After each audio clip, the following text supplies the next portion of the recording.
Hello বন্ধুরা, সবাই কেমন আছেন? আশা করি সবাই ভালো আছেন। কিন্তু আমি একটু ভালো নেই। মানে এত সর্দি কাশি, গলার আওয়াজ শুনেই তো বুঝতে পারছেন। এত সর্দি কাশি হয়েছে না কদিন ধরে, মানে ভিডিওগুলো ছাড়তেও মানে খুব প্রবলেম হচ্ছে, ভয়েসটা দিতেও অসুবিধা হচ্ছিল। তাও আজকে একটু কষ্ট করেই দিলাম। মিষ্টিকে স্কুলের থেকে আনতে গেলাম, আজকে হচ্ছে শুক্রবার। আর সকালবেলায় মাছগুলো ভেজে রেখেছি, ডাল করেছি, আলু সেদ্ধ, এই দিয়ে আমরা ভাত খেয়ে নিয়েছি। মিষ্টিকে নিয়ে, মিষ্টির বাবা ক্যারেজ নিয়ে যায়নি, ও দুপুরে আসবে বললো কিন্তু আসেনি এখনো পর্যন্ত। আর এত সর্দিতে না এই মাছগুলো খাওয়াই হচ্ছে না, দেখুন এরকমই পড়ে আছে, সেই বুধবারে আনা হয়েছে। ওই জন্য আজকে ভাবলাম বিকেলে একটু ফ্রাই করে নেব, মানে ওই ফিশ কাটলেটের মতন।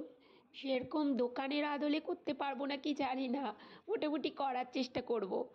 আর তার জন্য একটা পেস্ট করে নিলাম। এটা আমি মানে ইউটিউব থেকেই চেষ্টা করছি।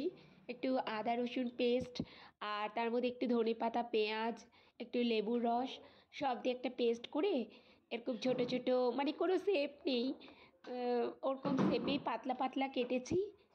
ওই যেই মশলাটা করলাম সেটা দিয়ে দেবো। তার আগে মাছটার মধ্যে একটু নুন, গোলমরিচ গুঁড়ো দিয়ে একটু মাখিয়ে নেব। দেখুন আমার গলার অবস্থা, মানে কথা বলতেও কষ্ট হচ্ছে। কিছুক্ষণ মাখিয়ে এরকম একটু 10 মিনিট মতন রাখবো, তারপর ওই পেস্টটা মাখিয়ে ফ্রিজে রেখে দেবো। বিকেলবেলা গরম গরম ভাজবো। এরকম গলা ব্যথা আর গলা বসে গেলে কি খেলে ভালো হয় আমাকে অবশ্যই আপনারা কমেন্ট করে জানাবেন। আমি তো আদা, তুলসী পাতা আর একটু গোলমরিচ গুঁড়ো, মধু দিয়ে সকালবেলায় খাচ্ছি। আমি বলে না, তিনজনেই খাচ্ছি, কিন্তু খুব উপকার পাচ্ছি জানেন। যেভাবে গলাটা ব্যথা ছিল আর সর্দিটা ছিল, অনেকটাই রিলিফ পেয়েছি। চলুন, এখন মিষ্টিকে ঘুম পাড়ানো হয়ে গেছে, বিকেল 4:30টার মতন বাজে। এবার এগুলো রেডি করে রেখে দিই। মিষ্টির বাবা কিছুক্ষণ পরেই আসবে বলছে, সেই দুপুরবেলা আসবে বললো, ওরা আর আসা হয়নি, কাজে বিজি হয়ে গেছে। ও ক্যান্টিনে খেয়ে নিয়েছে। ওই জন্য ভাবলাম না, তাড়াতাড়ি আসছে যখন এগুলো তাড়াতাড়ি ভেজে নিই। সেই মশলা মাখানো মাছগুলোকে একবার ডিমের গোলাতে একটু ডুবিয়ে বিস্কুটের গুঁড়োর মধ্যে একটু এরকমভাবে মাখিয়ে নিচ্ছি, তারপর ভেজে নেব। ডবল কোটিং দিলে ভালো হতো, কিন্তু আর ডবল কোটিংয়ে না পুরো মানে চলে যাচ্ছে বিস্কুটের গুঁড়োগুলো। বিস্কুটের গুঁড়োর সঙ্গে লাস্টের দিকে একটু কর্নফ্লাওয়ারও অ্যাড করেছিলাম। বেশ, কর্নফ্লাওয়ার অ্যাড করলে আরও মুচমুচেটা বেশি হয়েছে। এবার একে একে ছেড়ে দিলাম, কিন্তু কোনো সেভ হয়নি, কিন্তু খেতে না এত টেস্টি হয়েছিল। সব কটাই গরম গরম খাওয়া হয়ে গেছিলো। ভেতরের ফিশটা এত সুন্দর মানে মিষ্টি মিষ্টি ছিল, খুব ভালো লাগলো গরম গরম খেতে। আপনারা একবার ট্রাই করে দেখবেন, খেতে দারুণ লাগছিল। ভাজতে ভাজতেই মিষ্টির বাবা চলে এসছে, ও বসেছে, এখন রেডি করে নিলাম, ওকে দিয়ে দেবো আগে, তারপর আমি সন্ধেটা দেখিয়ে তারপর আমি খাবো। সন্ধে দেখিয়ে খাওয়া দাওয়ার পরে আমরা একটু দোকানের দিকে এসেছি।